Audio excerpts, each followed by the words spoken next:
Hola gente, ¿cómo están? Espero que se encuentren muy bien. El día de hoy les traigo la lectura del tan preciado y querido libro Alicia en el País de las Maravillas de Lewis Carroll. Este libro ya es parte del dominio público, por tanto, al igual que El Principito, lo vamos a subir a modo público en nuestro canal de YouTube. Así que eso, voy a dar comienzo a lo que dice este libro. Parte diciendo lo siguiente: varios equívocos han signado la lectura de Alicia en el País de las Maravillas desde que su autor, el reverendo Charles Ludwig Dodgson, 1832-1898, la publicara por su cuenta en 1865 bajo el seudónimo de Lewis Carroll. Ilustrada por John Tenniel, dibujante de Punch, esa primera edición tuvo extraordinario e inesperado éxito, pero ya entonces la obra fue asimilada, degradada, a la categoría de literatura infantil. Claro que allí se encontró con textos de Swift, Defoe y otros compatriotas ilustres. Medio siglo después, André Breton la rescató, reivindicó, como antecedente preclaro del surrealismo. Más sobre estos encasillamientos que el texto soportó sin mella, hubo quienes se regodearon en considerar a Carroll como un pre-Nabokov, no por su riguroso empleo del lenguaje, sino por la posible ambigua mirada que posaba sobre las niñas de su amistad. Lewis Carroll, tartamudo, matemático, titiritero, humorista y escritor insigne, seguramente no desestimó tales disparates y, como toda respuesta, dejó sus escritos.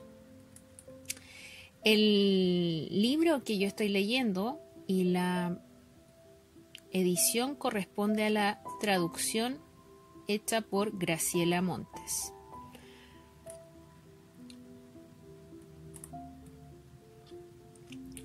Como estoy leyendo una versión EPUB, voy a leer lo que dice aquí de comentario. Este EPUB recupera la edición publicada por el Centro Editor de América Latina en su Biblioteca Básica Universal, volumen 75 de 1979. La presentación del apartado Notas de la edición en papel explica: se incluyen aquí solo las notas que consideramos indispensables para una comprensión cabal del texto. Fueron elaboradas a partir del minucioso trabajo de iluminación de Alicia que significó la edición anotada por Martín Gardner. Graciela Montes, escritora y traductora argentina, nacida en Buenos Aires el 18 de marzo de 1947, se licenció en Letras por la Universidad de Buenos Aires en 1971. Fue directora durante 2 décadas de la colección de literatura infantil Los Cuentos del Chiribitil del Centro Editor de América Latina, ejerciendo también labores de redacción, edición y traducción. Miembro fundador de la Asociación de Literatura Infantil y Juvenil de la Argentina y cofundadora y codirectora de la revista cultural La Mancha, Papeles de Literatura Infantil y Juvenil, durante sus 2 primeros años.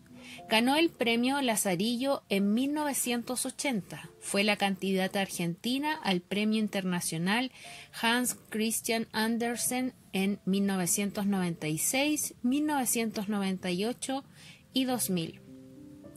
Es autora de más de 70 títulos de ficción para niños, algunos de los cuales han sido traducidos al alemán, francés, portugués, griego y catalán. También ha sido traductora de importantes obras tales como las de Lewis Carroll, Los Cuentos de Perrault, etc. Estudio preliminar.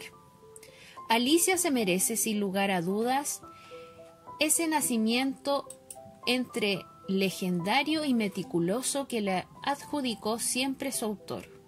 Parece que fue un 4 de julio de 1862 Casi podría calcularse la hora exacta sobre el río Támesis en una tarde calurosa y radiante de sol cuando el joven diácono Charles Ludwig Dodgson, para dar placer a una niña que amaba, no recuerdo ningún otro motivo, inventó las extrañas y perdurables aventuras de Alicia en el país que tenía su puerta de entrada en una madriguera. Y si agregamos a eso que los registros de la Oficina Meteorológica de Londres, y quién se atreve a dudar de la Oficina Meteorológica de Londres, aseguran que el 4 de julio de 1862 fue un día fresco y húmedo, más bien nublado y hasta lluvioso, Alicia ingresa definitivamente en la gloriosa ambigüedad y obtiene desde el vamos de cédula de nonsense.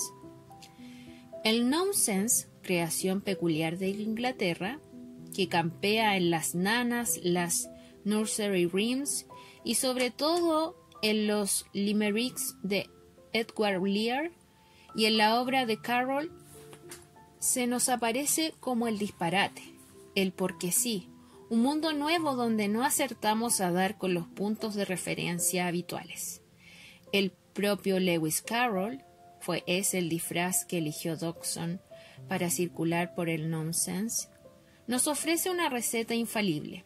Se comienza por escribir una frase, luego se la corta en pedacitos, se mezclan los trozos y se los va sacando de a uno, según el más perfecto azar. El orden de las palabras es completamente indiferente. Parece sencillo, pero tal vez no haya que confiar demasiado.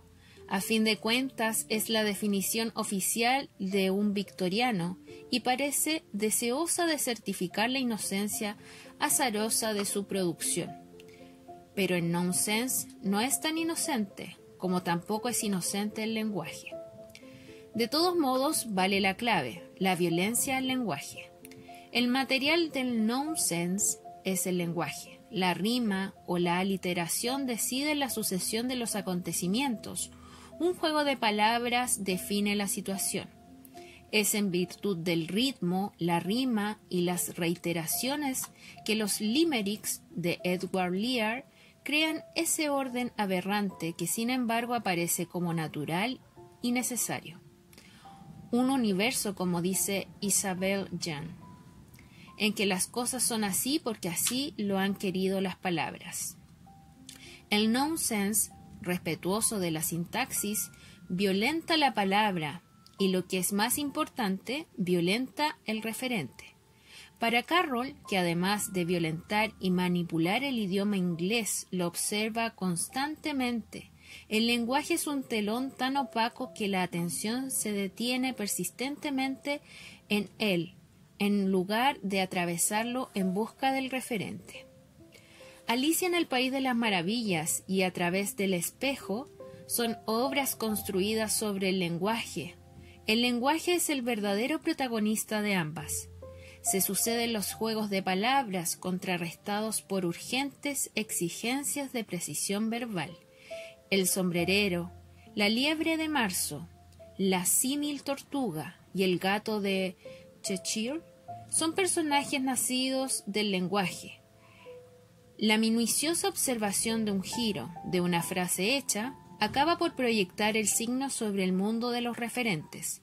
La palabra se ha convertido en cosa, el enunciado engendra el sentido. Lo formulado aseverativamente y correctamente desde el punto de vista sintáctico de la lengua deja de ser un argumento y como tal cuestionable y pasa a formar parte de las cosas, incuestionables porque ahí están. Es una posición paralela a la que se le adjudica Sartre al poeta, que se ha retirado de golpe del lenguaje instrumento y ha optado definitivamente por la actitud poética, que considera las palabras como cosas y no como signos. Esa visión no ingenua del lenguaje es una de las contribuciones más revolucionarias de Carroll a la literatura. En 1896, respondiendo a una de las múltiples preguntas que se le formularon acerca de la significación del snark, el peculiar poema que había publicado 20 años antes, escribió: Mucho me temo que no quise decir nada más que un disparate, nonsense, aunque, como bien se sabe, las palabras significan más de lo que nos proponemos expresar con ellas cuando las usamos, de modo que es imprescindible que todo un libro signifique muchísimo más de lo que quiso decir el autor. Y el lenguaje, que es la materia del nonsense, fluctúa igual que la pobre Alicia entre amo y esclavo, entre dominante y dominado. A veces Carroll maneja las palabras, es el control, el placer, el juego. Otras veces lo manejan las palabras, es el sueño, la muerte, el miedo. Y es que los malabarismos con las palabras proporcionan un placer lúdico, que se parece mucho a la omnipotencia, el mismo que obtenían Dodson lógico y matemático cuando jugaba con los números. Pero los números son entidades maravillosamente intelectuales y abstractas, totalmente abstraíbles del mundo referencial.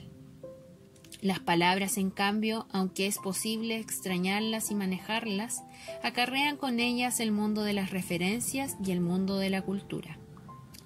Pero por engañosas, por evasivas que sean, las palabras son la única garantía de orden, la única forma de controlar el caos. El verdadero miedo, la muerte, el desorden total, la pérdida de identidad se dan cuando las palabras no están a mano o cuando se separan definitivamente de las cosas. Las palabras sin referente no asustan, recuerdan otras palabras. Son las gitanjánforas y el jabernauki. Allí el nonsense está a salvo. Lo que asusta son las cosas sin palabras. La falta de nombre es sentencia de muerte. Por eso Alicia se siente perdida cuando sospecha que es posible que su nombre sea Mabel o algún otro, y cuando a través del espejo tiene que avanzar por el aterrador bosque de las cosas sin nombre. Y es que el nonsense de Carroll se centra en el esfuerzo por controlar los sueños, por ser, como dice Humpty Dumpty, el amo. Su actitud es la del ganador, distanciado, sonriente y dominante, como la imagen de ese gato originario de Cheshire, igual que él, que cuando no era pura sonrisa era pura cabeza. El jugador no permite la irrupción de la emoción en el juego, ni de la belleza, ni de la confraternidad, ni de la ética. Es necesario que se rijan la precisión y la crueldad que da la distancia. Lo más cercanamente emotivo, el cuerpo, es tratado en forma despiadada. Alicia crece y se encoge, se ridiculiza. El sombrerero y la liebre de marzo usan al lirón de almohada. Los jugadores de croquet usan flamencos en vez de palos y erizos en lugar de bolas. Los personajes se miran, se indagan como objetos, se cuestionan, se usan, se ignoran o se evitan, pero nunca se odian ni se aman. En La casa de Snark, y en mucho mayor medida en su poco feliz novela Silvia y Bruno, Carroll va dando cabida a la emoción y alejándose progresivamente del nonsense juego. Debido a esa peculiaridad del nonsense, donde realidades al parecer incongruentes entran en contacto según esas leyes del lenguaje que se parecen tanto a los sueños, las dos Alicias y el Snark resultan obras profusas en símbolos y se han convertido en campo propicio para los cazadores de alegorías. Sobre la obra de Carroll cayeron múltiples lecturas. En 1933, Shane Leslie encontró que Alicia en el País de las Maravillas no era sino una historia secreta de las polémicas religiosas que conmovieron a la Inglaterra victoriana. Empson descubrió que la escena en que Alicia sale de la laguna de lágrimas con los demás animales es una clara referencia al origen de las especies de Darwin, reforzada por la cara de mono que aparece en una de las ilustraciones de Tenniel para el capítulo, y que la carrera de comité parodia el conflicto entre democracia y selección natural. Greinecke estableció que Carroll sobrellevaba un Edipo no resuelto y que identificaba a las niñas en general y a Alicia en particular con su madre, y que el Jabberwocky y el y el Snark son recursos para aludir a la llamada escena primordial. Aragón sostuvo que la obra de Carroll es una crítica feroz a la sociedad victoriana. Y a medida que Alicia soportaba nuevas interpretaciones, se perfilaba con más nitidez la posición que sostiene que no se trata sino de un simulacro del libro infantil, de un ardid de Carroll para dirigir su mensaje a los adultos de su sociedad sin correr el riesgo de la censura. Los que sostenían esto se oponían a los que defendían, en cambio, la inocencia e intangibilidad de un texto dirigido a los niños, y miraban horrorizados las vejaciones de que era objeto ese puro e ingenuo pasatiempo. Esta segunda posición, que coincide con la que sostuvo oficialmente Charles, adolece sin duda de victorianismo. Pretende que existe un reino dorado de la infancia inocente y totalmente independiente del vulgar y perverso mundo adulto. Pero también los que sostienen que el libro no fue escrito para niños dejan de lado evidencias e ignoran las sutilezas de una cultura como la que anidó a Alicia. Es absurdo negarse a admitir que Alicia en el País de las Maravillas fue un libro escrito para niños, no solo por el hecho obvio de que Charles lo manuscribió y regaló a Alicia Liddell en su versión original, sino porque tuvo un éxito extraordinario entre los niños victorianos. A ellos estuvo dirigido, y ellos, rodeados por las estrechas y omnipresentes pautas de comportamiento y límites de conocimiento que se les imponían y familiarizados con el nonsense de las nursery rhymes, lo supieron apreciar. Es más, Alicia es un libro pionero en la exploración del psiquismo infantil. La angustia de no crecer y de crecer demasiado, el miedo a las modificaciones del cuerpo, el temor a los adultos, la dificultad para comunicarse con ellos, el terror a perder la identidad, el hecho que además Alicia solo se explique a partir de la peculiarísima y paradójica personalidad de su autor y de su época, revela una visión del mundo profunda y sumamente original para el siglo XIX y anticipe pensamientos del XX, de ningún modo invalida su cualidad de libro infantil. Y es que el niño no es inocente de vida ni acultural, sin embargo así lo querían los victorianos. Rescatado ya por los románticos debido a su mayor cercanía a la naturaleza y por lo tanto a la sabiduría, el niño imaginario de los victorianos, puro, asexuado, sincero, sabio y bondadoso, merecía vivir en un mundo igualmente imaginario, dorado y feliz. El adulto se sentía en la obligación de rodearlo de pautas de conductas muy estrictas, destinadas a domesticarlo, claro, pero también a protegerlo y de transmitirle, fuera de esas pautas, la menor cantidad posible de información acerca del mundo, aun cuando otras fuerzas no oficiales de esa misma sociedad ya estaban gestando una nueva educación. El mundo infantil quedaba, pues, separado del ámbito del adulto, circunscripto a los reconfortantes, aunque estrictos límites de la nursery y de la escuela. Esas eran sus áreas de expansión. Allí podía fantasear, jugar y alojar sus monstruos. La única condición era el aislamiento del mundo adulto para que el adulto pudiese conservar su culto a la infancia imaginaria, que también lo lavaba de culpas. Dodgson, que compartía esa visión de la infancia, penetró bajo el seudónimo de Carroll en esa clausura del nursery y de la escuela, y resulta que los monstruos, aunque aberrantes, son reconocibles, que hay juego pero también angustia y crueldad, amos y esclavos, que lo de adentro se parece demasiado a lo de afuera. Esa ambigüedad de la nursery fue la que originó no solo las dos Alicias de Lewis Carroll, sino también la vida de Charles. Sabemos que Dodgson vivió una infancia victoriana rica y perfectamente protegida. La familia, formada por su padre, párroco y luego rector, su madre y varios hermanos, le ofreció un recinto ideal salvaguardando lo mejor posible del contacto con el mundo. Gozó de toda la libertad para hacer de titiritero, de mago y de actor, para editar revistas de circulación doméstica, inventar juegos y apasionarse por las matemáticas. Al parecer nunca logró reponerse del sacudón que significó abandonar la rectoría e ingresar al mundo. Pero lo cierto es que no tardó en reconstruirse un hábitat. Fue en Oxford, en Christ Church, y más específicamente en sus habitaciones llenas de objetos extraños y atractivos en perfecto orden. Allí, otra vez protegido, amparado por su puesto como profesor de matemáticas y por su sueldo, su meticulosidad y su pulcritud perfectas, pudo desplegar su mundo privado, su coto y su tablero. Allí manuscribió su Alicia en el mundo subterráneo. Allí pasó sus tardes de té y de acertijos con sus queridas niñas.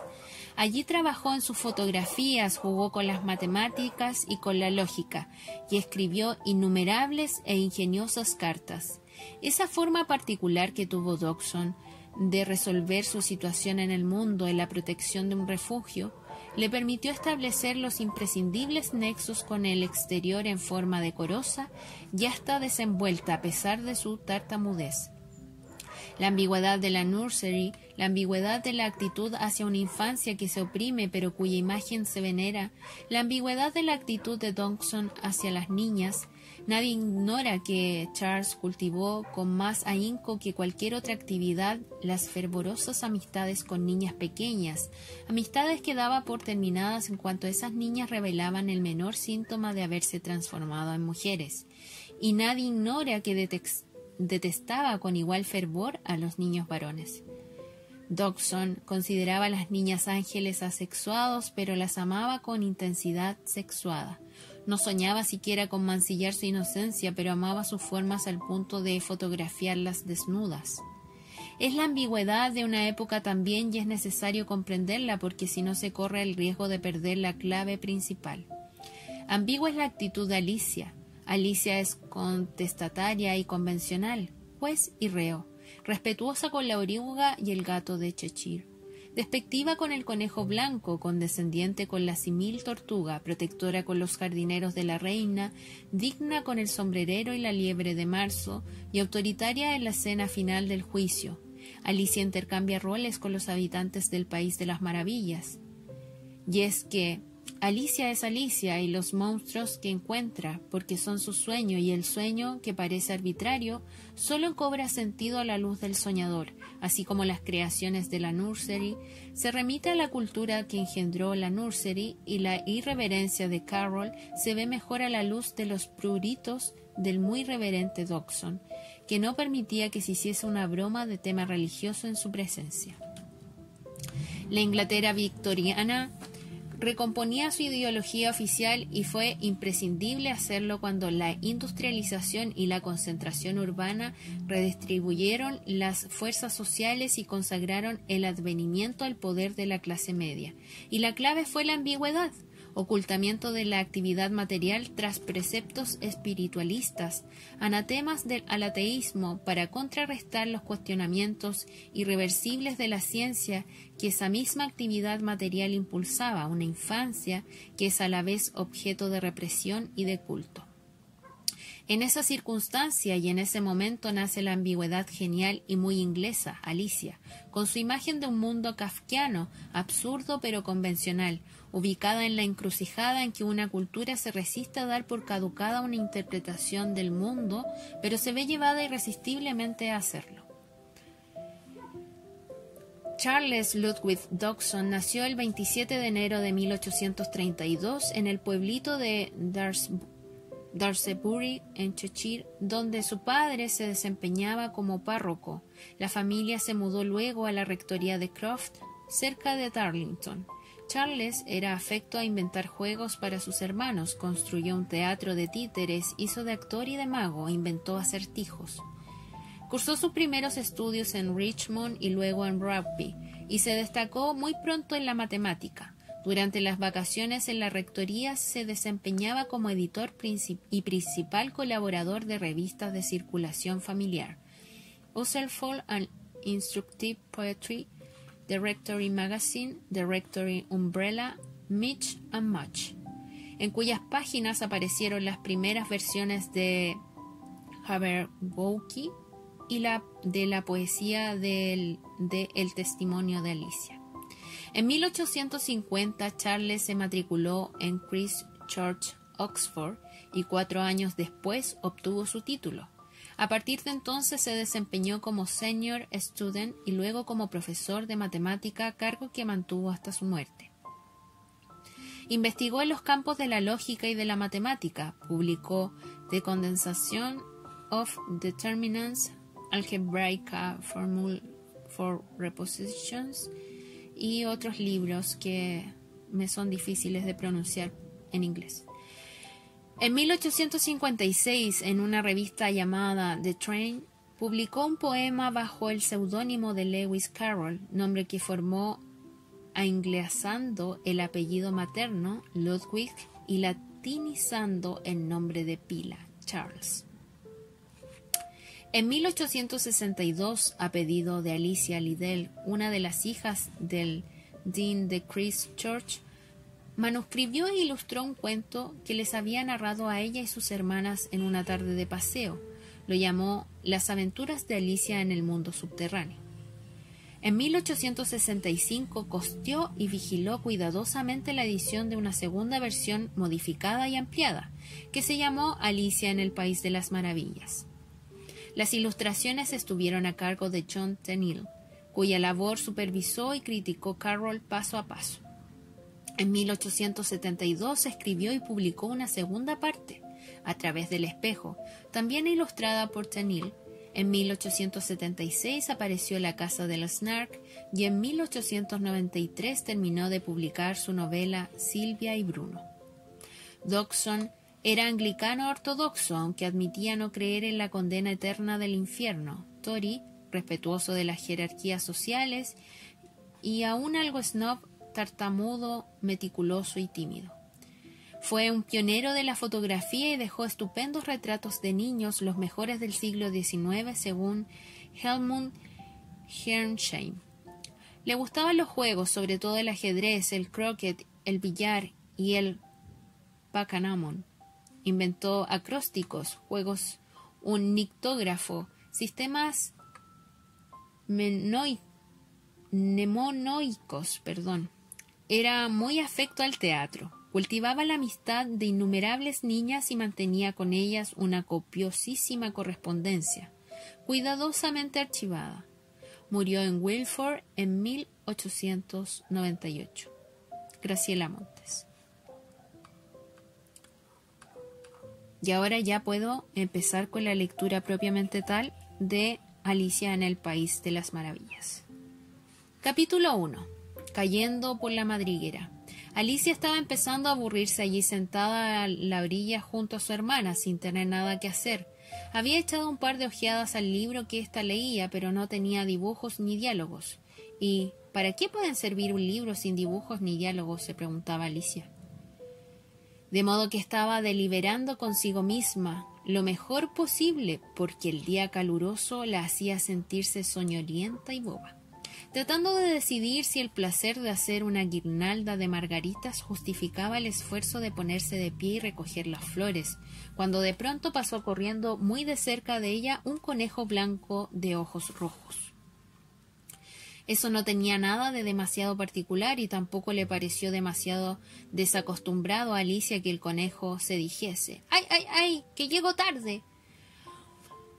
Fue solo mucho después, cuando volvió a pensar en eso, que se le ocurrió que habría debido desconcertarse. En ese momento le pareció bastante natural. Pero cuando el conejo sacó un reloj del bolsillo del chaleco, nada menos, lo miró y después apuró el paso.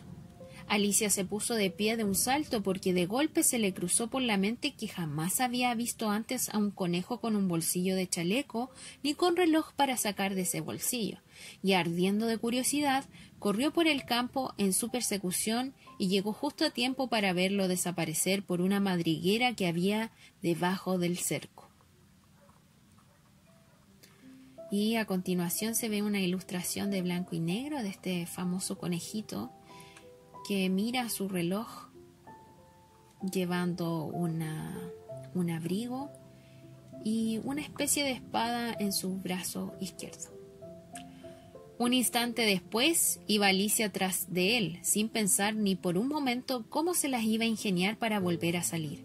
La madriguera se prolongaba primero en línea recta como un túnel y luego se hundía de pronto, tan de pronto que Alicia no había tenido siquiera tiempo de empezar a pensar en detenerse, cuando ya se encontró cayendo en lo que parecía ser un pozo muy profundo. Una de dos, o el pozo era muy profundo o ella caía muy lentamente, porque mientras caía, tuvo todo el tiempo del mundo para mirar a su alrededor y para preguntarse qué pasaría después. Primero trató de mirar hacia abajo y de averiguar hacia dónde se dirigía, pero estaba demasiado oscuro para ver nada. Después miró las paredes del pozo y notó que estaban atestadas de armarios y bibliotecas. De tanto en tanto había mapas y cuadros colgados de clavos. Recogió al pasar un tarro de uno de los estantes. La etiqueta decía mermelada de naranja, pero para gran desilusión suya estaba vacío. No quiso dejarlo caer por miedo de matar a alguien allá abajo, así que se las arregló para colocarlo en uno de los armarios que iban desfilando en su caída. Bueno, pensó Alicia para sus adentros, después de una caída como esta me va a parecer un chiste bajar rodando por las escaleras. ¡Qué valiente voy a parecerles a todos en casa! Más todavía, no haría el menor comentario ni aunque me cayese del techo de casa. Lo que no dejaba de ser muy probablemente cierto. Abajo, abajo, abajo. ¿No iba a terminar nunca esa caída? Me pregunto cuántas millas habré caído ya, dijo en voz alta. ¿Debo de andar cerca del centro de la Tierra? Veamos un poco. Eso serían unos 4000 millas de profundidad, me parece. Porque, como bien se ve, Alicia había aprendido muchas cosas de este tipo en las clases de la escuela y aunque no era esa una oportunidad demasiado adecuada para hacer ostentación de sus conocimientos, ya que no había nadie para escucharla, repetir las lecciones no dejaba de ser un ejercicio muy útil. Sí, creo que es esa más o menos la distancia, pero entonces me pregunto ¿a qué latitud o longitud habré llegado? Alicia no tenía la más remota idea de qué significaban latitud y longitud, pero consideraba que esas palabras sonaban encantadoramente imponentes. Pronto volvió a empezar. Me pregunto si no terminaré por traspasar toda la tierra. Qué cómico sería aparecerme en medio de esa gente que camina de cabeza. Los antipáticos o algo así. Se alegró bastante de que no hubiese nadie escuchando esta vez porque esa palabra no le sonaba para nada. Pero voy a tener que preguntarles el nombre del país, claro está. Por favor, señora. ¿Estamos en Nueva Zelanda o en Australia? Y trató de hacer una reverencia mientras hablaba. ¿Qué les parece haciendo reverencias mientras uno se está cayendo en el vacío? ¿Ustedes serían capaces? ¿Y qué nena ignorante les voy a parecer cuando haga esa pregunta? No, me parece que preguntar no es lo más adecuado. En una de esas lo veo escrito en algún sitio. Abajo, abajo, abajo. No había ninguna otra cosa que hacer, así que Alicia no tardó en ponerse a hablar nuevamente. Dina, me va a extrañar mucho esta noche, me parece. Dina era la gata. Espero que se acuerden de su platito de leche a la hora del té. Ay, Dina querida, ojalá estuvieses aquí abajo conmigo. Me temo que no hay ratones en el aire, pero podrías cazar un murciélago. Y los murciélagos se parecen mucho a los ratones, ¿sabías? Pero no estoy tan segura de que los gatos coman murciélagos. Aquí Alicia empezó a adormilarse un poco y siguió diciendo como entre sueños. ¿Comen murciélagos los gatos? Comen murciélagos los gatos. Y a veces comen murciélagos los gatos. O comen gatos los murciélagos. porque saben, como no podía responder a ninguna de las dos preguntas, no importaba demasiado el modo que las formulase. Tuvo la sensación de que se estaba adormeciendo y apenas había empezado a soñar que estaba caminando de la mano con Dina y preguntándole con gran ansiedad: «Quiero que me digas la verdad, Dina. ¿Te comiste alguna vez un murciélago?». Cuando de pronto, ¡paf! ¡Paf!, aterrizó en un montón de ramas y hojas secas y terminó la caída. Alicia no se había lastimado en absoluto y enseguida se puso de pie de un salto. Levantó los ojos, pero arriba estaba todo muy oscuro. Delante de ella se extendía otro largo pasillo, por el que aún no podía divisarse al conejo blanco que se alejaba apurado. No había ni un momento que perder. Allá se precipitó Alicia, rápida como el viento, y llegó justo a tiempo para oírle decir mientras doblaba un recodo: «Por mis orejas y mis bigotes, qué tarde se me está haciendo». Y aquí se ve otra ilustración en donde Alicia está de pie con su vestido con muchos vuelos y que le llegan hasta las rodillas, abriendo una especie de cortina en donde se ve una puerta pequeña. Alicia estuvo por alcanzarlo al llegar al recodo, pero en cuanto pegó la vuelta ya no lo vio más por ninguna parte y se encontró en un vestíbulo largo y bajo, iluminado por una hilera de lámparas que colgaban del techo. El vestíbulo estaba rodeado de puertas, pero todas estaban cerradas, y después de recorrerlas una por una, de la primera a la última, para ver si alguna se abría, Alicia volvió tristemente al centro del vestíbulo, preguntándose cómo iba a hacer para salir de allí. De pronto se encontró con una mesita de 3 patas, toda de vidrio macizo. No había en ella más que una diminuta llavecita dorada, y la primera idea que se le cruzó a Alicia por la cabeza fue la de que esa llavecita podía corresponder a alguna de las puertas del vestíbulo. Pero, qué pena. O bien las cerraduras eran demasiado grandes o la llave demasiado pequeña. Lo cierto es que no podía abrir ninguna de esas puertas. Sin embargo, en su segunda recorrida se tropezó con una cortina baja que no había visto antes, y detrás de ella encontró una puertita de unas 15 pulgadas de alto. Alicia probó la llavecita dorada y, para su gran alegría, entraba en la cerradura. Abrió la puerta y vio que daba a un pasillito apenas más amplio que una ratonera. Se agachó y allá al fondo, del otro lado del pasillo, estaba el más hermoso jardín que Alicia hubiese visto nunca. Qué ganas tenía de escaparse de ese vestíbulo oscuro y pasearse por esos macizos de flores refulgentes y por esas frescas fuentes. Pero ni siquiera podía pasar la cabeza por el vano. Y aunque pudiese pasar la cabeza, pensó la pobre Alicia, de poco me serviría sin los hombros. ¡Ay, cómo que me gustaría plegarme como un telescopio! Creo que podría hacerlo si tan solo supiese cómo empezar. Porque, como ustedes comprenderán, eran tantas las cosas desacostumbradas que le habían sucedido a Alicia últimamente que había empezado a pensar que eran pocas las realmente imposibles. Parecía inútil quedarse esperando junto a la puertita, de modo que volvió a la mesa con la secreta esperanza de encontrar alguna otra llave o al menos un manual con instrucciones para plegar gente como si fuesen telescopios. Esta vez encontró una botellita, que estoy segura de que no estaba allí antes, dijo Alicia, con una etiqueta colgada del cuello y la palabra «Bébeme» primorosamente impresa con grandes caracteres. Estaba muy bien eso de decir «bébeme», pero la prudente Alicita no iba a obedecer así como así. «No, primero voy a mirar bien», dijo, «para ver si no dice veneno», porque Alicia conocía muchos simpáticos cuentitos acerca de niños que habían resultado quemados, devorados por animales salvajes y otras cosas desagradables solo porque no habían querido acordarse de los sencillos preceptos que les habían enseñado sus amigos, como ser que si uno sostiene demasiado rato con la mano una atizadora al rojo vivo acaba por quemarse, y que si uno se hace un tajo muy profundo en el dedo con un cuchillo casi seguro que sangra, Y otra cosa que Alicia siempre había tenido presente era eso de que si uno bebe demasiado de una botella que dice veneno, lo más probable es que a la larga le caiga pesado. Sin embargo, esta botella no decía veneno, así que Alicia se atrevió a probar y como le sintió muy rico gusto, en realidad un sabor combinado de tarta de cerezas, flan, anana, pavo asado, almíbar y tostada caliente con manteca, enseguida lo terminó.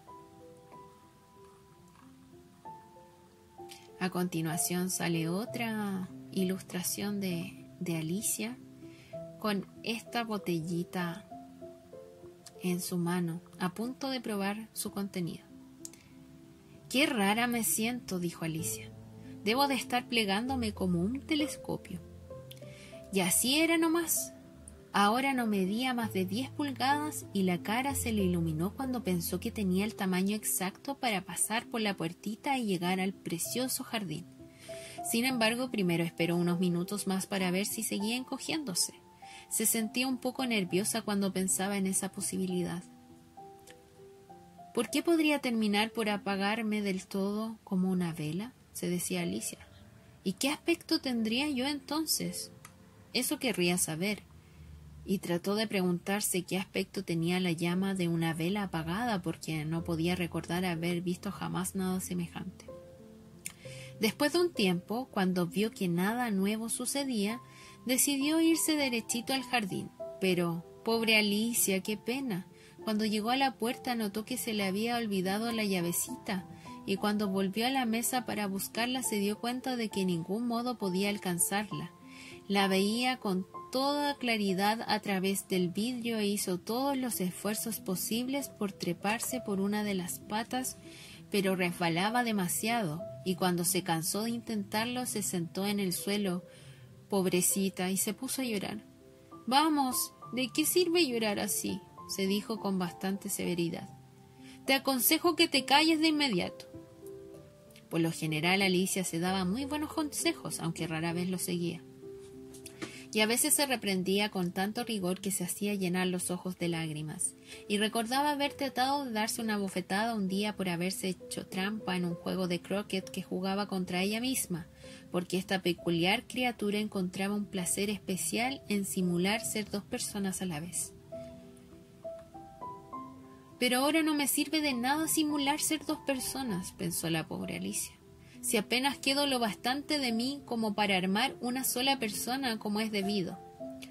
Muy pronto sus ojos tropezaron con una cajita de vidrio que había debajo de la mesa. La abrió y encontró en su interior un bizcocho diminuto con la palabra «Cómeme» escrita con pasas de uva. «Bueno, lo voy a comer», dijo Alicia. «Y si me hace crecer voy a alcanzar la llave, y si me hace todavía más chiquita podré arrastrarme por debajo de la puerta. De cualquier modo voy a llegar al jardín, y no me importa lo que pase». Comió un bocadito y se dijo con ansiedad: «¿Hacia dónde? ¿Hacia dónde?», mientras sostenía la mano por encima de la cabeza para controlar si crecía, y se sorprendió bastante cuando notó que seguía estando del mismo tamaño. No cabe duda de que eso es lo que sucede por lo general cuando uno come bizcochos, pero Alicia se había acostumbrado tanto a esperar solo cosas desacostumbradas que le parecía bastante tonto y aburrido que la vida siguiese su curso vulgar. De modo que se puso manos a la obra y muy pronto terminó el bizcocho. Capítulo 2. Un charco de lágrimas. «Cada vez más extrañísimo», gritó Alicia. Estaba tan sorprendida que por el momento se había olvidado de cómo se hablaba correctamente. «Ahora me estoy desplegando como el telescopio más gigante que haya existido nunca. ¡Adiós, pies!». Porque cuando bajó los ojos para mirarse los pies, estos ya estaban casi fuera del alcance de la vista, de tan lejos que se habían ido. «¡Ay, pobres piececitos míos! Vaya uno a saber quién se ocupará ahora de ponerles las medias y los zapatos. Yo al menos no voy a poder, estoy segura. Voy a estar demasiado lejos para ocuparme de ustedes. Van a tener que arreglárselas lo mejor que puedan». Y a continuación sale una ilustración en blanco y negro en donde se ve a Alicia igual con su ropa y su vestido, pero muy enorme, sobre todo su cuello, como que le creció el cuello como una jirafa. Pero va a ser mejor que sea amable con ellos, pensó Alicia. Si no, en una de esas se niegan a caminar por donde yo quiera ir. A ver, ya sé, les voy a regalar un par de botas nuevas todas las Navidades. Y siguió haciendo planes de cómo se las iba a ingeniar. Voy a tener que mandarlas por encomienda, pensó. Y qué raro me va a parecer eso de mandarles regalos a mis propios pies. Y qué extrañas van a ser las direcciones. Honorable pie derecho de Alicia. Alfombra de la chimenea, cerca del guardafuegos, con cariño de Alicia. ¡Ay, Dios! ¡Qué tonterías estoy diciendo! En ese preciso momento la cabeza de Alicia golpeó contra el cielo raso del vestíbulo, y es que en realidad para entonces Alicia ya andaba midiendo algo más de 9 pies. Recogió de inmediato la llavecita dorada y fue corriendo hacia la puerta que daba al jardín. Pobre Alicia. Lo más que pudo hacer fue tenderse de costado para mirar con un solo ojo hacia el jardín. Había menos esperanzas que nunca de que pudiera atravesar por la puerta. Alicia se sentó y se puso a llorar una vez más. «Tendría que darte vergüenza», dijo Alicia. «Una grandota como tú», tenía todo el derecho de decirlo, «llorando sin parar. Te digo que te calles ahora mismo». Pero siguió igual que antes, derramando galones de lágrimas hasta que terminó por quedar rodeada por un gran charco de unas 4 pulgadas de profundidad y que cubría medio vestíbulo. Un rato después, Alicia oyó un golpeteo de pasitos a lo lejos y se secó apresuradamente los ojos para ver quién llegaba. Era el conejo blanco, que volvía suntuosamente vestido, con un par de guantecitos blancos en una mano y un gran abanico en la otra. Venía al trote, apurado, murmurando para sus adentros mientras se acercaba.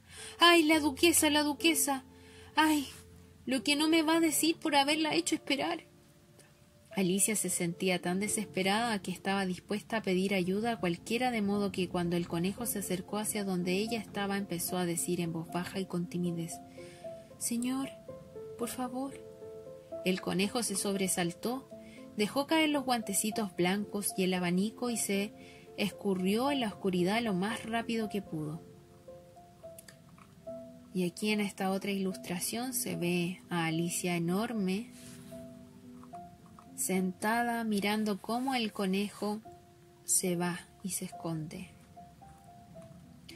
Alicia recogió el abanico y los guantes, y como hacía mucho calor en el vestíbulo, empezó a abanicarse y siguió abanicándose sin cesar mientras hablaba. «¡Ay, Dios mío! ¡Qué raro que es todo hoy! Y pensar que ayer todo sucedía como de costumbre. Me pregunto si no me habrían cambiado durante la noche. A ver, déjame pensar un poco. ¿Era la misma yo cuando me levanté esta mañana? Casi me parece recordar que me sentía un poco distinta, pero si no soy la misma, la pregunta que sigue es: ¿entonces quién vengo a ser? ¡Ay! Esa es la gran incógnita». Y empezó a recordar a todas las chicas de su misma edad que conocía para ver si la habrían cambiado por alguna de ellas. «Estoy segura de que no soy Ada», dijo, «porque ella tiene bucles largos y yo no tengo ni un solo rulito. Y estoy segura de que no puedo ser Mabel, porque yo sé un montón de cosas y ella, bueno, ella sabe tan poquito. Además ella es ella y yo soy yo y... ¡Ay, Dios mío, qué difícil es entender todo esto! Voy a hacer una prueba, a ver si sé todas las cosas que solía saber. A ver, 4 por 5 es 12 y 4 por 6 es 13 y 4 por 7 es... ¡Ay, no! Así no voy a llegar nunca a 20. Pero la tabla de multiplicar no significa nada. Vamos a probar con geografía. Londres es la capital de París, y París es la capital de Roma, y Roma... ¡Ay, no! Está todo mal, estoy segura. Deben de haberme cambiado por Mabel. Voy a recitar cómo aumenta la abejita. Y Alicia cruzó los brazos sobre la falda como si estuviese dando lección y empezó a repetir la poesía. Pero la voz le sonaba ronca y extraña y las palabras no parecían fluir del modo acostumbrado. cómo aumenta el cocodrilo el resplandor de su cola, derramando agua del Nilo sobre sus escamas todas. ¡Qué sonrisa tan alegre! ¡Qué zarpazos tan sutiles cuando recibes a los peces con mandíbulas gentiles! Estoy segura de que esas no son las palabras correctas, dijo la pobre Alicia, y se le volvieron a llenar los ojos de lágrimas mientras seguía hablando.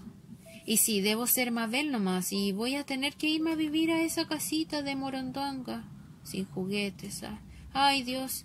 Siempre lleno de lecciones para estudiar. No, estoy decidida. Sí, soy Mabel, me quedo aquí abajo. Y nada va a servir que me asomen sus cabezas para mirar debajo, hacia el fondo, y digan, «Vamos, sube, queridita». Lo único que voy a hacer es levantar la cabeza y preguntar, «¿Yo quién soy?» Primero díganme eso y después, si me gusta ser esa persona, salgo. Si no, me quedo aquí abajo hasta ser otra. Pero, ¡ay, Dios mío!, gritó Alicia con un súbito acceso de lágrimas. «¿Cómo me gustaría que se asomasen las cabezas? Estoy tan cansada de estar sola aquí abajo».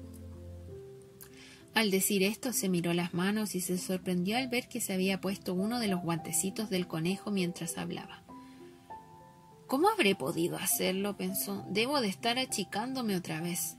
Se puso de pie y fue hasta donde estaba la mesa para medirse con ella, y se encontró con que, según sus cálculos, medía unos 2 pies y seguía encogiéndose vertiginosamente. Pronto se dio cuenta de que la causa era el abanico que tenía en la mano, y lo dejó caer de inmediato, justo a tiempo para salvarse de encoger del todo. «Eso sí que es salvarse por un pelo», dijo Alicia, bastante asustada por el súbito cambio, pero muy contenta de seguir figurando entre las cosas existentes. «Ahora, al jardín». Y volvió a toda velocidad hasta la puertita, pero qué lástima, la puertita estaba cerrada nuevamente y la llavecita dorada estaba sobre la mesa de vidrio como antes. «Y todo anda peor que nunca», pensó la pobre criatura, «porque jamás había sido tan chiquita como ahora, jamás. Y la verdad es que es algo horrible, horrible». Al decir estas palabras resbaló con uno de sus pies y ¡plach! Un instante después estaba hundida hasta el mentón en agua salada. La primera idea que se le cruzó por la cabeza fue la que de algún modo u otro se había caído en el mar. Y aquí en la siguiente ilustración se observa a Alicia sobre agua, como con la expresión de estar ahogándose.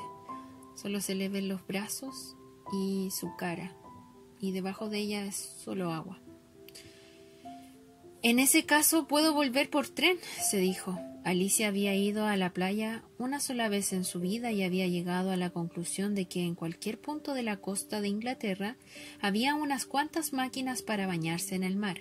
Algunos chicos haciendo pozos en la arena con palitas de madera, después una hilera de casas de hospedaje y detrás de todo eso la estación del ferrocarril. Sin embargo, no tardó en darse cuenta de que estaba en el charco de lágrimas que había llorado cuando medía 9 pies. «Ojalá no hubiese llorado tanto», dijo Alicia mientras nadaba de un lado al otro tratando de encontrar la salida. «Supongo que ahora estoy sufriendo el castigo que me merezco. Ahogarme en mis propias lágrimas. Eso sí que va a ser algo raro, aunque en realidad todo es muy raro hoy». En ese preciso instante oyó que algo se zambullía en el charco a alguna distancia de donde ella estaba y se acercó nadando para averiguar de qué se trataba. Al principio pensó que podía muy bien ser una morsa o un hipopótamo, pero después recordó su propia pequeñez y muy pronto descubrió que era solo un ratón que se había resbalado igual que ella. «¿Valdrá la pena que le hable a este ratón?», pensó Alicia. «Todo es tan desacostumbrado aquí que no me extrañaría nada que supiese hablar. Sea como sea, no pierdo nada con intentarlo». Y ahí en esta siguiente ilustración se observa a Alicia nadando junto al ratón en este charco de sus lágrimas. De modo que empezó a decir: «Oh, ratón, ¿conoce usted el modo de salir de este charco? Estoy muy cansado de nadar de aquí para allá. ¡Oh, ratón!». Alicia pensaba que ese era el modo correcto de dirigirse a un ratón. En realidad era la primera vez que lo hacía, pero recordaba haber leído en la gramática latina de su hermano: un ratón, del ratón para el ratón, al ratón con el ratón, oh ratón. El ratón la miró con aire un poco inquisitivo y a Alicia le pareció que le guiñaba uno de sus ojitos, pero no dijo nada. En una de esas no entiende inglés, pensó Alicia. En una de esas es un ratón francés que llegó con Guillermo el Conquistador. Y es que a pesar de todos sus conocimientos de historia, Alicia no tenía una idea demasiado clara de cuánto hacía que habían sucedido las cosas. De modo que empezó de nuevo. «Oh, este machete», que era la primera oración de su libro de francés. El ratón pegó un súbito brinco en el agua y pareció estremecerse de miedo. «Oh, discúlpeme», se apresuró a gritarle a Alicia, temerosa de haber herido los sentimientos del pobre animal. «Me olvidé de que a usted no le gustan los gatos». «¿Que no me gustan los gatos?», chilló el ratón con voz atiplada y llena de pasión. «¿Te gustarían a ti los gatos si estuvieses en mi lugar?» «Bueno, tal vez no», dijo Alicia en tono amistoso. «No se enoje por eso. Sin embargo, me gustaría que conociese a nuestra gata Dina. Creo que empezaría a tomarles cariño a los gatos si solo pudiese conocerla. Es un tesoro», siguió diciendo Alicia un poco para sus adentros mientras nadaba perezosamente por el charco. «La viera, tan tranquilita cuando se queda sentada ronroneando junto al fuego, tan amorosa, se lame las patitas y se lava la cara. Y es tan suavecita cuando uno la tiene en brazos, y es una verdadera campeona para cazar ratones». «¡Ay, disculpe!», gritó de nuevo Alicia, porque esta vez el ratón estaba todo erizado y Alicia estaba segura de que debía de estar verdaderamente ofendido. «Si prefiere, no volvamos a hablar de ella». «No volvemos a hablar. ¡Qué descaro!», gritó el ratón, que temblaba desde la cabeza hasta la punta de la cola. «Como si yo sacase esos temas. Nuestra familia ha odiado siempre a los gatos. Criaturas asquerosas, despreciables, vulgares. No vuelvas a mencionarme esa palabra». «No lo voy a hacer más», dijo Alicia, muy apurada por cambiar de tema de conversación. «¿Le gustan los perros?»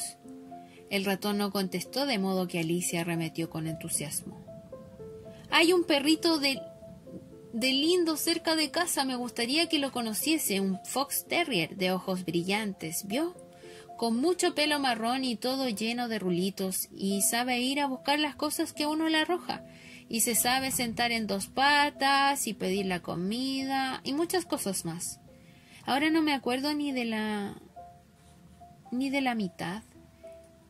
Es de un granjero, ¿sabe? Y él siempre dice que es muy útil, que vale 1.000.000. Dice que le mata todas las ratas y ¡ay, Dios mío!», gritó Alicia con voz apesumbrada. «Me parece que volví a ofenderlo».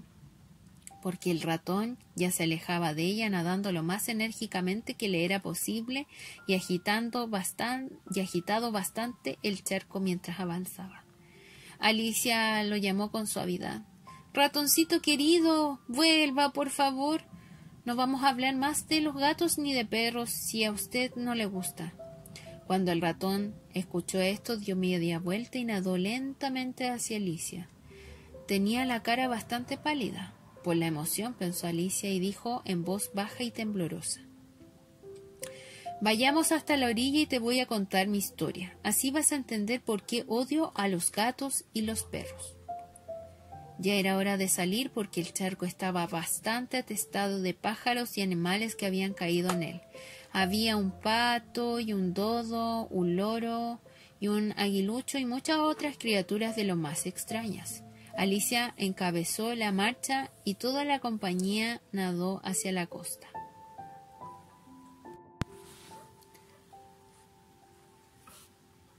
Capítulo 3. Una carrera de comité y una historia que trae cola. No cabe duda de que el grupo reunido en la orilla era más bien estrafalario, los pájaros arrastrando sus plumas y los animales con el pelo pegado al cuerpo y todos chorreando agua, enojados e incómodos. La cuestión principal era, por supuesto, cómo secarse. Se discutió el asunto y unos minutos después a Alicia le pareció bastante natural encontrarse hablando con ellos con toda confianza, como si los conociese de toda la vida. Por cierto, se enfrascó en una larga discusión con el loro, que terminó por enfurruñarse y repetir una y otra vez: «Yo soy mayor que tú, así que sé más». Y eso era algo que Alicia no estaba dispuesta a admitir sin antes saber la edad del loro, y como el loro se negaba rotundamente a confesarla, no hubo nada más que decir.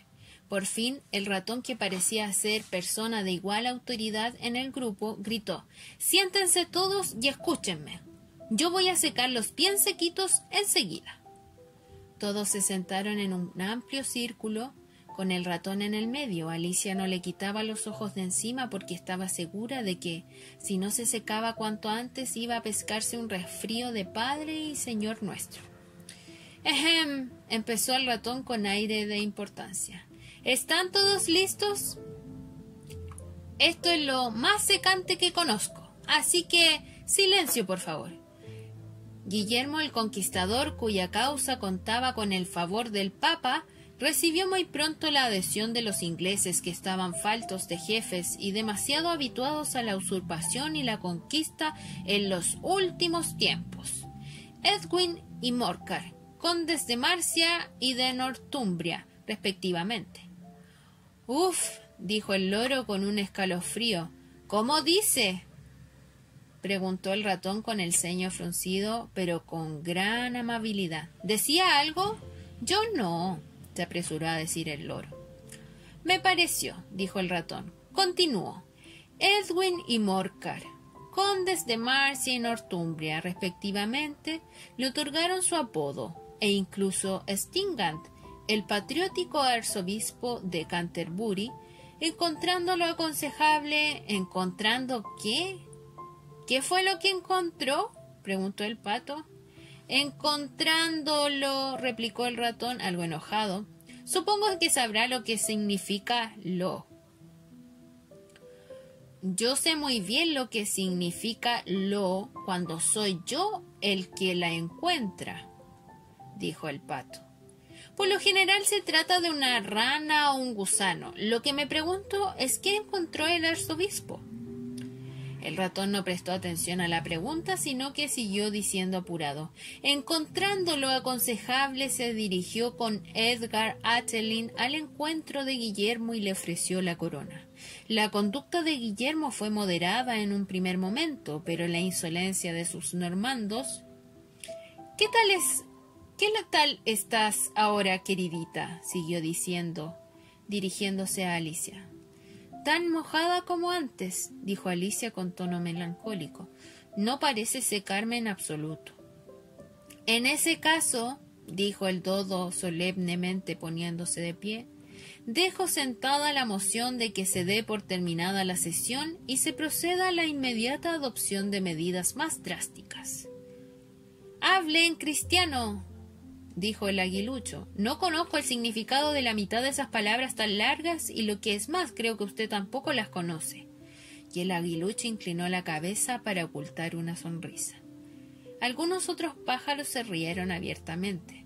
«Lo que yo iba a decir», dijo el dodo con aire ofendido, «es que lo mejor para secarse es una carrera de comité».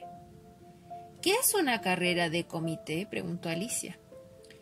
No era que estuviese muy ansiosa por saber, pero el dodo había hecho una pausa, como si considerase que alguien tenía que preguntar, y no parecía haber ningún otro dispuesto a hacerlo. «Bueno», dijo el dodo, «el mejor modo de explicarlo es haciéndolo. Y como es posible que ustedes puedan querer intentarlo un día de invierno, voy a contárselos cómo se las ingenió el dodo».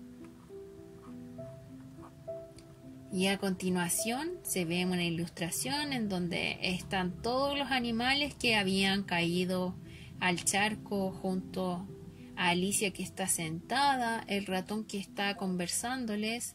Se ve loros, se ven pelícanos, halcones, búhos, papagayos, patos. Y se ven hasta jaivas o crustáceos. Primero trazó una pista de carreras, una especie de círculo. La forma exacta no interesa, dijo. Y después el grupo se distribuyó a lo largo de ella. No hubo nada de preparados, listos ya, sino que cada cual empezaba a correr cuando se le ocurría y abandonaba cuando se le ocurría también. De ese modo no resultaba demasiado sencillo determinar cuándo había terminado la carrera. Sin embargo, cuando hacía ya una media hora que corrían y todos estaban bastante secos, el dodo gritó de repente: «¡Terminó la carrera!». Y todos se apiñaron alrededor de él, jadeantes y preguntando: «¿Pero quién ganó?». Esta fue una pregunta a la que el dodo no pudo responder sin antes pensar largo rato, y se quedó mucho tiempo quieto con el dedo apoyado en la frente, con la postura que solemos verle a Shakespeare en los retratos. Mientras el resto esperaba en silencio, por fin dijo: «Todos ganaron y todos tienen que tener premio». «¿Pero quién va a entregar los premios?», preguntaron varios a coro. «Ella, claro está», dijo el dodo señalando a Alicia con un dedo. Y todo el grupo se amontonó alrededor de Alicia gritando en forma confusa: «¡Premios! ¡Premios!». Alicia no sabía qué hacer y en su desesperación se puso la mano en el bolsillo y sacó una caja de confites. Por suerte no le había entrado agua salada y los repartió como si fuesen premios. Hubo uno para cada una exactamente. «Pero ella también tiene que tener premios, ¿no es cierto?», dijo el ratón. «Claro», dijo el dodo con toda seriedad. «¿Qué más tienes en el bolsillo?», dijo volviéndose a Alicia. «Un dedal y nada más», dijo Alicia con tristeza. «Dámelo acá», dijo el dodo. Entonces se amontonaron otra vez alrededor de ella mientras el dodo le entregaba solemnemente el dedal y le decía: «Te rogamos aceptes este elegante dedal». Y cuando terminó su breve discurso todos vitorearon. Alicia pensó que todo eso era muy absurdo, pero los demás parecían tan serios que no atrevió a reírse, y como no pudo pensar en ninguna otra cosa que decir, hizo una reverencia y tomó el dedal con el aire más ceremonioso que pudo. Y a continuación se ve cómo Alicia le recibe el dedal a Dodo, que curiosamente este pájaro tiene manos de humano y en su mano izquierda está afirmando una especie de palo o rama. Acto seguido hubo que comer los confites. Eso provocó algún alboroto y confusión, ya que los pájaros más grandes se quejaban de que ni siquiera habían podido sentirle el gusto, y los más chicos se atragantaban y había que palmearles las espaldas. Pero la ceremonia terminó por fin y volvieron a sentarse en círculo y le rogaron al ratón que les contestase algo más. «Usted prometió contarme su historia, ¿se acuerda?», dijo Alicia, «y porque odia a los G y a los P», agregó en un murmullo un poco temerosa de que el ratón se ofendiese de nuevo. «Es una larga y triste historia». «Una historia que trae cola», dijo el ratón volviéndose a Alicia y suspirando. «Claro que trae cola. ¿Y qué cola?», dijo Alicia mirando la del ratón. «Pero, ¿por qué triste?». Y no pudo dejar de pensar en la cola del ratón mientras el ratón hablaba, de modo que se imaginó la historia que trae cola de este modo. Furia encontró a un ratón y le dijo de improviso: «Vayamos los dos a juicio, que yo te voy a pleitear andando, que no hay excusas. Vayamos al tribunal, que en este día invernal no tengo nada que hacer. Un juicio así, mi señor, sin jurados y sin juez, es echar tiempo a perder», le dijo el ratón al can. «Yo seré juez y jurado», dijo Furia muy sutil, «y te condeno a morir para cumplir la justicia». «No estás prestando atención», le dijo el ratón a Alicia con gran severidad. «¿En qué estás pensando?». «Le pido disculpas», dijo Alicia humildemente. «Creo que llegó a la quinta curva, me parece». «No es así, mucho dudo», gritó el ratón en tono chillón e irritado. «¡Muchos nudos! ¡Se le hicieron muchos nudos!». dijo Alicia, dispuesta ya a mostrarse útil y mirando ansiosamente a su alrededor. Por favor, permíteme que le ayude a deshacerlos. Nada de eso, gritó el ratón poniéndose de pie y alejándose. Me insultas diciendo esas pavadas. No fue mi intención, suplicó pobre Alicia. Usted se ofende con mucha facilidad, ¿sabe? El ratón no hizo más que gruñir como toda respuesta. Por favor, vuelva y termine su historia, llamó Alicia. Y los demás se le unieron en coro. Sí, por favor. Pero el ratón no hizo más que mover la cola con impaciencia y se alejó más rápidamente aún.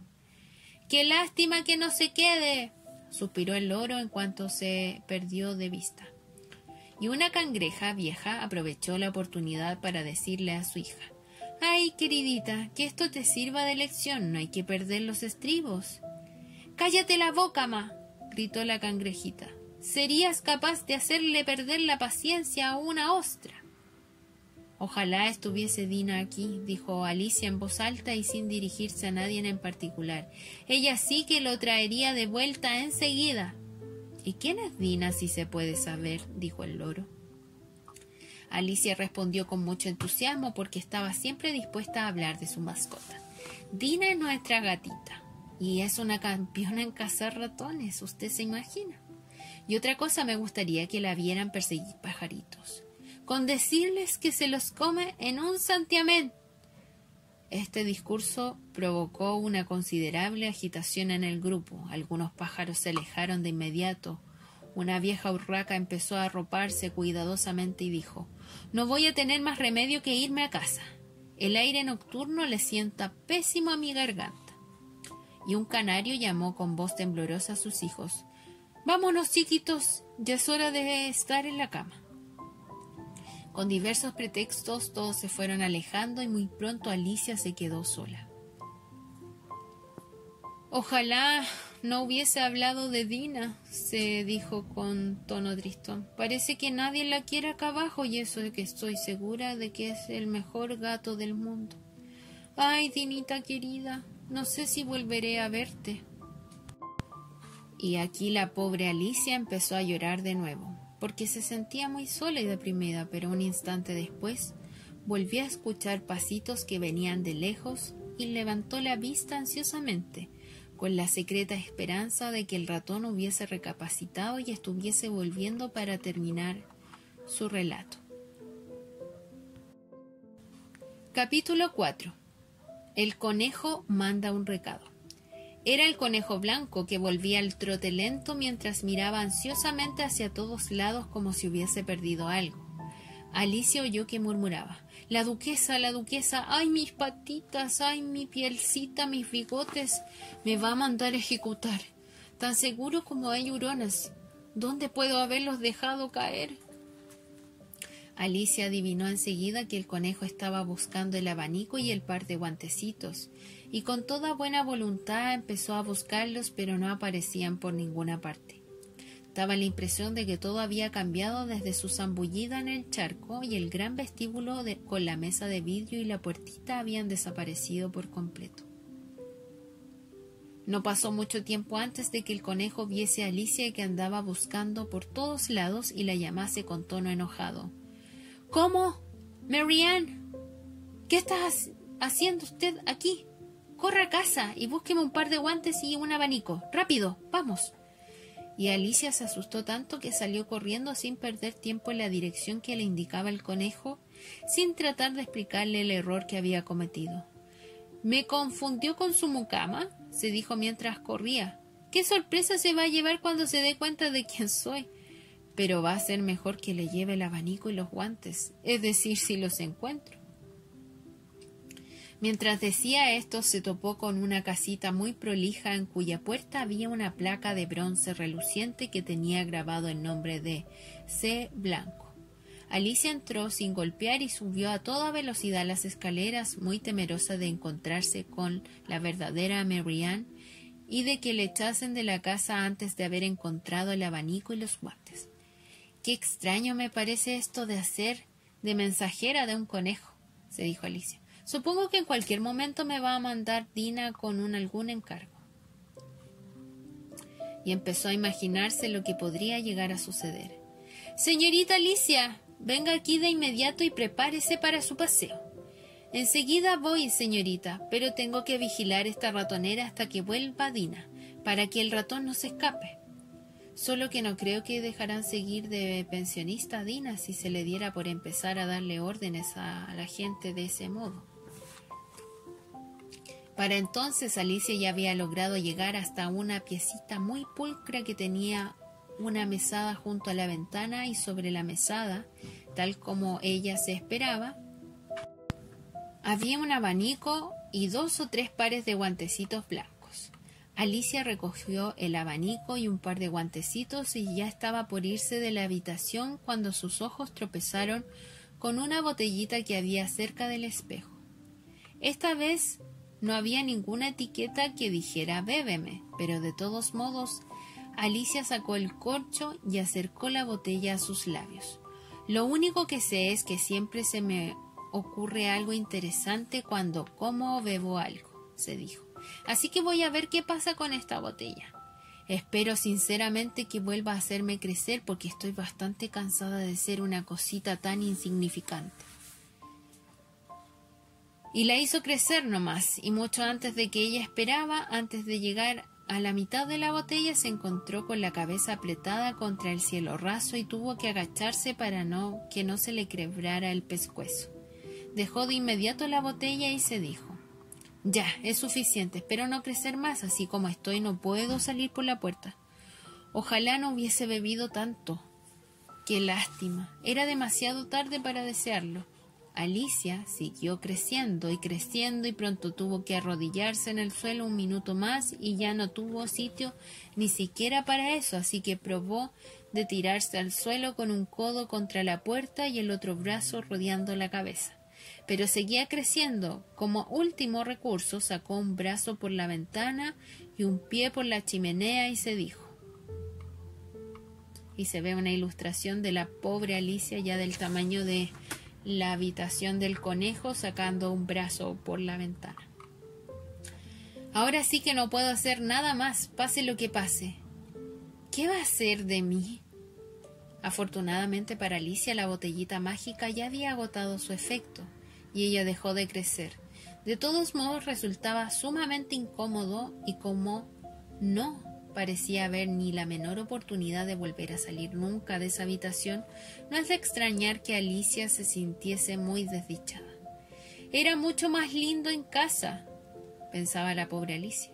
«Allí a una no andaba agrandándose y achicándose todo el tiempo, ni había ratones ni conejos que le dieran órdenes a una. Casi estoy arrepentida de haber bajado por la madriguera, aunque es bastante especial una vida como esta, ¿no? Lo que sigo sin explicarme es qué pudo haberme pasado.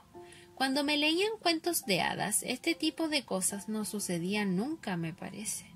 Y pensar que ahora estoy dentro de uno de esos cuentos. Debería de haber un libro acerca de mí. Ese debería de haber. Y cuando crezca voy a escribir uno». «Pero ya crecí», agregó con voz apenada. «Al menos aquí no tengo sitio para crecer más». Pero entonces pensó: ¿nunca voy a ponerme más vieja de lo que soy ahora? Sería un consuelo en cierto modo, no llegar nunca vieja, pero entonces siempre tendría lecciones que aprender. Oh no, eso sí que no me gusta nada. Pero qué tonta, Alicia, se contestó ella misma. ¿Cómo podrías aprender lecciones aquí adentro si apenas hay lugar para ti y nada de lugar para los libros de texto? Y así siguió adoptando unas veces un papel y otras otro y armando una conversación, pero un rato más tarde escuchó una voz fuera y se interrumpió para prestar atención. «Mary Ann», decía la voz, «tráigame mis guantes de inmediato». Después oyó un golpeteo de pasitos en la escalera. Alicia sabía que era el conejo que venía a buscarla, y tembló hasta hacer estremecer la casa sin acordarse de que ahora era 1000 veces más grande que el conejo y no tenía ningún motivo para temerle.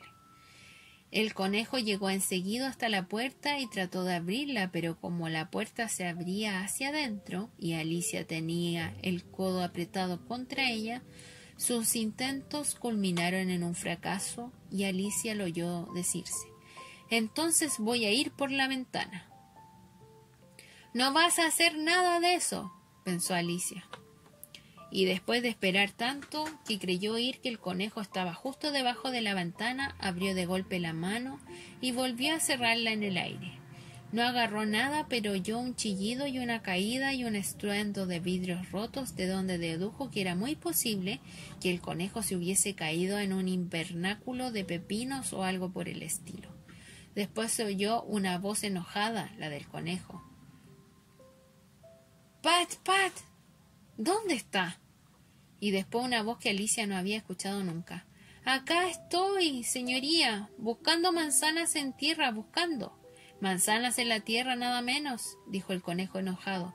«Venga aquí, vamos, ayúdeme a salir de acá». Más ruido de vidrios rotos. «Ahora, dígame, Pat, ¿qué es eso que está en la ventana?» «Me juego a que es un brazo, me juego, señoría».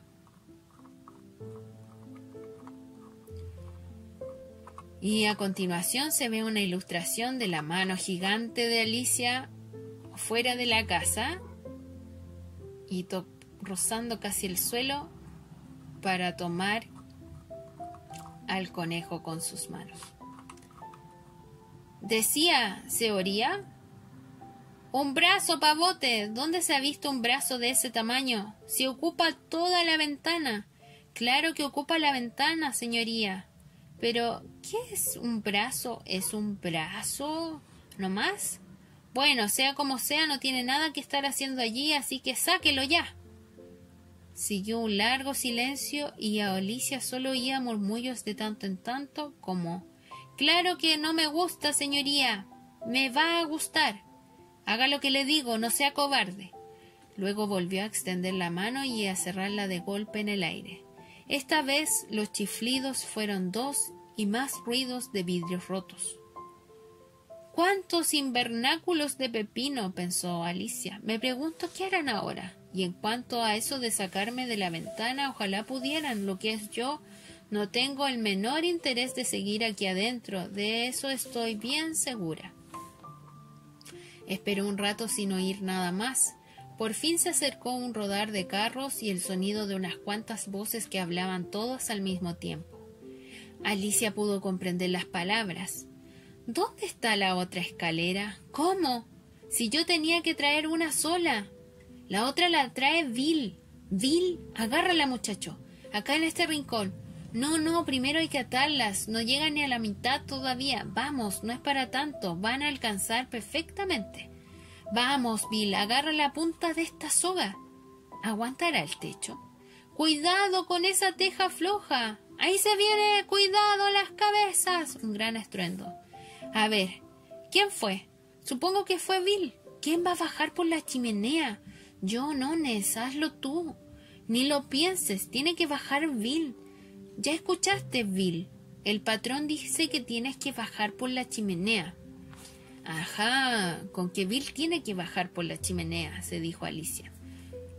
Bueno, parece que cifran todas sus esperanzas en Bill. No me gustaría estar en su lugar por nada del mundo. Este hogar es estrecho, no cabe duda. Pero me parece que puedo dar una patadita. Alicia retiró el pie lo más bajo que pudo en la chimenea y esperó hasta escuchar que un animalito, no podía imaginarse de qué tipo, estaba arañando y gateando por la chimenea muy cerca de donde ella estaba. Entonces, diciéndose: «Aquí llegó Bill», pateó con fuerza y esperó a ver qué pasaba. Lo primero que oyó fue un coro general de «¡Allá va Bill!» y después la voz del conejo solo: «A ver usted, el que está junto al cerco, agárrelo». Después un silencio y voces confusas: «Sosténganle la cabeza, ahora un poco de coñac. No lo atoren». «¿Cómo fue, compañero? ¿Qué te pasó? Cuéntanoslo todo». Por fin se escuchó una voz débil y chillona. «Ese es Bill», pensó Alicia. «Bueno, no sé muy bien, no quiero más gracias, ya estoy mejor, pero estoy demasiado aturdido para contarles. Lo único que sé es que de pronto se me vino algo encima como cuando uno abre una caja de sorpresas, y subió como un cohete. No diga, compañero, decían los demás. Tenemos que pegarle fuego a la casa, dijo el conejo. Y Alicia gritó lo más fuerte que pudo. Si hacen eso, les mato a Dina. De inmediato se hizo un gran silencio y Alicia pensó. Me pregunto qué harán ahora. Si fueran un poco más sensatos, sacarían el techo.